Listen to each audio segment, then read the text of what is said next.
ಅವ್ರವ್ರ ಕಳ್ತನ ಅವರೇ ಈಚೆಗೆ ಬಿಡ್ತಾವ್ರೆ. ಕರೆಕ್ಟಾಗಿ ಯಾರು ರಾಜಕೀಯ ಮಾಡೋದಿಲ್ಲ. ಓಟ್ ಕೇಳಬೇಕಾದ್ರೆ ಬಂದು ನಮ್ಮ ಕೈ ಕಾಲು ಹಿಡಿತಾರೆ. ನಿಮಗೇನು ಅನುಕೂಲ ಬೇಕೋ ಮಾಡಿಕೊಡ್ತೀವಿ, ನಿಮ್ಗೇನು ಬೇಕೋ ನಾವು ಸೌಲಭ್ಯ ಕೊಡ್ತೀವಿ ಅಂತಾರೆ. ಕೊನೆಯಲ್ಲಿ ಎಲ್ಲ ಗೆದ್ದ ಮೇಲೆ ನಾವು ಹೋಗಿ ಅವ್ರ ಮನೆ ಬಾಗಿಲಲ್ಲಿ ನಿಂತ್ಕೊಳ್ಬೇಕು. ಈಗ ನಾನು ಬದುಕಬೇಕು ಆ ರಾಜಕೀಯರು ಈ ರಾಜಕೀಯರು ಎಲ್ಲರೂ ಕಳ್ರೆ. ಯಾರೂ ನ್ಯಾಯವಾಗಿ ಸರ್ಕಾರ ನಡೆಸ್ತಾ ಇಲ್ಲ. ಒಬ್ಬೊಬ್ಬ ಎಮ್ ಎಲ್ ಎಗಳು ಸಾವಿರಾರು ಕೋಟಿ ಮಾಡ್ಕೊತಾರೆ. ಎಲ್ಲಿ ಬರ್ತಮ್ಮ ಈ ದುಡ್ಡು? ಸರ್, ಸದ್ಯದಲ್ಲಿ ನಮ್ಮ ರಾಜ್ಯದಲ್ಲಿ ರಾಜಕೀಯ ನಾವು ನೋಡ್ತಿರ್ಬೋದು, ಒಂಥರ ಬ್ಲ್ಯಾಕ್ ಮೇಲ್ ರಾಜಕೀಯ ಆಗಿದೆ. ಅಂದರೆ ನೀವು ಹಗರಣ ಮಾಡಿದ್ದೀರಾ, ಅದಕ್ಕೆ ವಿರೋಧ ಪಕ್ಷದವರು ನೀವು ಮಾಡಿದ್ದೀರಾ ಅಂತ ಎತ್ತು ತೋರಿಸ್ತಿದ್ದಾರೆ. ಅವರವರಲ್ಲೇ ತೋರಿಸ್ಕೊಳ್ತಿದ್ದಾರೆ ಹಗರಣಗಳನ್ನ ಮಾಡಿದ್ದೀರಾ ಅಂತ ಹೇಳಿ. ಸೊ ಏನನ್ಸುತ್ತೆ ಸರ್ ಇದ್ರ ಬಗ್ಗೆ? ಅದು ರಾಜಕೀಯಲಿ ಅವ್ರವ್ರ ಕಳ್ತನ ಅವರೇ ಈಚೆಗೆ ಬಿಡ್ತಾವ್ರೆ. ಕರೆಕ್ಟಾಗಿ ಯಾರು ರಾಜಕೀಯ ಮಾಡೋದಿಲ್ಲ.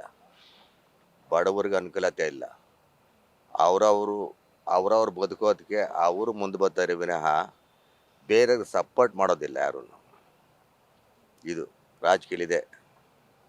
ಸರ್, ಇವಾಗ ಓಟ್ ಹಾಕ್ಸ್ಕೊಳ್ಳೋ ಟೈಮಲ್ಲಿ ಬಂದು ನಾವು ನಿಮಗೆ ಅಭಿವೃದ್ಧಿ ಮಾಡ್ತೀವಿ ಅಂತ ಹೇಳ್ತಾರೆ, ನಿಮ್ಮ ಸೇವೆ ಮಾಡ್ತೀವಿ ಅಂತ ಹೇಳ್ತಾರೆ. ಸೊ ಅದಾದಮೇಲೆ ಯಾವ ಥರ ಸೇವೆನೂ ಇಲ್ಲ. ಅದು ಜನಗಳನ್ನೇ ಮರ್ತೋಗ್ತಾರೆ. ಬರೀ ಅವ್ರ ಹಗರಣಗಳ ಬಗ್ಗೆ ಮಾತಾಡೋದ್ರಷ್ಟೇ ಬ್ಯುಸಿ ಆಗಿರ್ತಾರೆ. ಏನು ಅನ್ಸುತ್ತೆ ಸರ್? ಅಂದರೆ ಮಾನವೀಯತೆನೇ ಮರ್ತೋಗ್ತಾರೆ ರಾಜಕೀಯ ವ್ಯಕ್ತಿಗಳು ಅಂತ. ಹೌದು. ಆ ಓಟ್ ಕೇಳಬೇಕಾದ್ರೆ ಬಂದು ನಮ್ಮ ಕೈ ಕಾಲು ಹಿಡಿತಾರೆ. ನಿಮಗೇನು ಅನುಕೂಲ ಬೇಕೋ ಮಾಡಿಕೊಡ್ತೀವಿ, ನಿಮ್ಗೇನು ಬೇಕೋ ನಾವು ಸೌಲಭ್ಯ ಕೊಡ್ತೀವಿ ಅಂತಾರೆ. ಕೊನೆಯಲ್ಲಿ ಎಲ್ಲ ಗೆದ್ದ ಮೇಲೆ ನಾವು ಹೋಗಿ ಅವ್ರ ಮನೆ ಬಾಗಿಲಲ್ಲಿ ನಿಂತ್ಕೊಳ್ಬೇಕು. ನಿಂತ್ಕೊಂಡಾಗ ಇವತ್ತು ನಾಳೆ ಅಂತ ಅವರ ಮುಂದಕ್ಕೆ ತಳ್ತಾ ಇರ್ತಾರೆ. ಅಷ್ಟೇ ರಾಜಕೀಯದು. ಏನೂ ಮಾಡೋದಿಲ್ಲ ಅವರು. ನಾವು ಬೆಳಗ್ಗೆ ಎದ್ರೆ ಒಂದಲ್ಲ ಒಂದು ಹಗರಣಗಳು ಈಚೆ ಬರ್ತಾನೆ ಇದೆ. ಇವತ್ತು ಈ ರಾಜಕೀಯ ವ್ಯಕ್ತಿದ್ ಬಂತು ಅಂದ್ರೆ ನಾಳೆ ಇನ್ನೊಬ್ರದ್ದು ಬರ್ತಾ ಇದೆ. ಒಂದಲ್ಲ ಒಂದು ಬೆಳಗ್ಗೆ ಎದ್ರೆ ಸರ್ಪ್ರೈಸ್ ತರ ಅದು ಕೊಡ್ತಾನೆ ಇದ್ದಾರೆ. ಏನ್ ಅನ್ಸುತ್ತೆ ಸರ್ ಇದ್ರ ಬಗ್ಗೆ? ಅದು ಸರಿ ಇಲ್ಲಮ್ಮ ಅದು.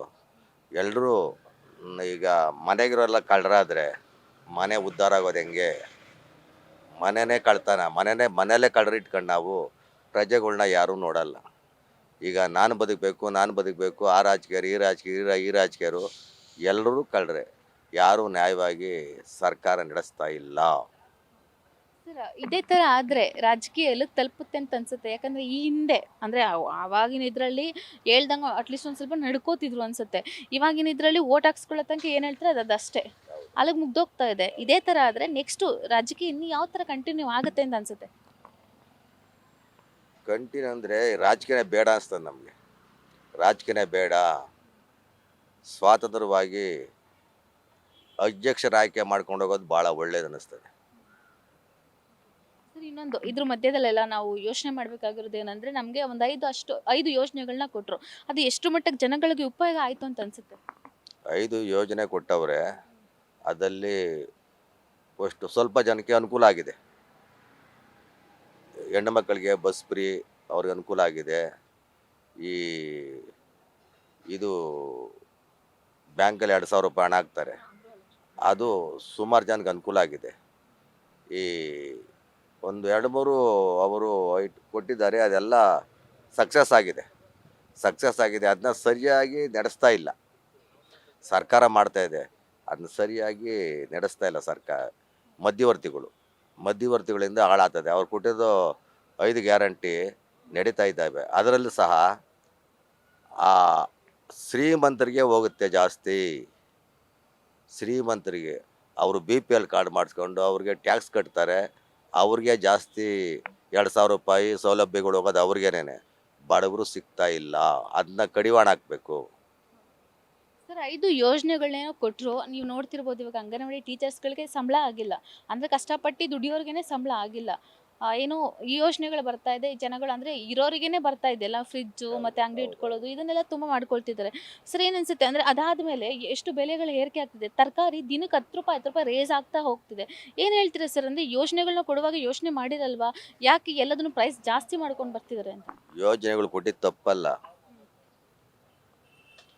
ನಾವು ಕರೆಕ್ಟಾಗಿ ಸರ್ಕಾರ ನಡೆಸ್ಕೊಂಡೋದ್ರೆ ಯೋಜನೆಗೆ ಏನೂ ತಪ್ಪಿಲ್ಲ. ಅವ್ರು ಬರೋ ಅಂಥ ಆದಾಯ ಅಲ್ಲೇ ಹಾಕ್ಬೋದು. ಈಗ ನಾನು ತಿಂದು ಬೂತಿ ವರ್ಷಕ್ಕೆ ಬಂದಾಗ ಹಿಂಗಾಗುತ್ತೆ. ನಾನು ತಿನ್ನೋದು ಜನಗಳಿಗೆ ಮೂತಿ ಒರೆಸೋದು ಇಷ್ಟೇ ಕೆಲಸ. ಅಲ್ಲೇ ಹಾಕಿದ್ರೆ ಯಾವ ಲಾಸ್ ಇಲ್ಲ, ಸರ್ಕಾರಕ್ಕೆ ಲಾಸ್ ಇಲ್ಲ. ಒಬ್ಬೊಬ್ಬ ಎಮ್ ಎಲ್ ಎಗಳು ಸಾವಿರಾರು ಕೋಟಿ ಮಾಡ್ಕೊತಾರೆ. ಎಲ್ಲಿ ಬರ್ತಮ್ಮ ಈ ದುಡ್ಡು?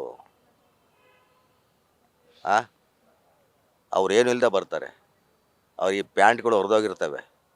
ಇವತ್ತು ಇಂಪಾರ್ಟೆಂಟ್ ಕಾರಲ್ಲಿ ಓಡಾಡ್ತಾರೆ. ಆ ದುಡ್ಡು ಎಲ್ಲಿ ಬರ್ತದೆ? ಜನಗಳು ದುಡ್ಡೇ. ಅವ್ರ ದುಡ್ಡು ಅವ್ರ ಮನೆ ಸಂಪಾದನೆ ಮಾಡ್ಕೊ ಬಂದಿಲ್ಲ. ಜನಗಳನ್ನ ದೋಚಿ ಹಾಳು ಮಾಡ್ತಾರೆ ಅಷ್ಟೇ, ಇನ್ನೇನು ಇಲ್ಲ.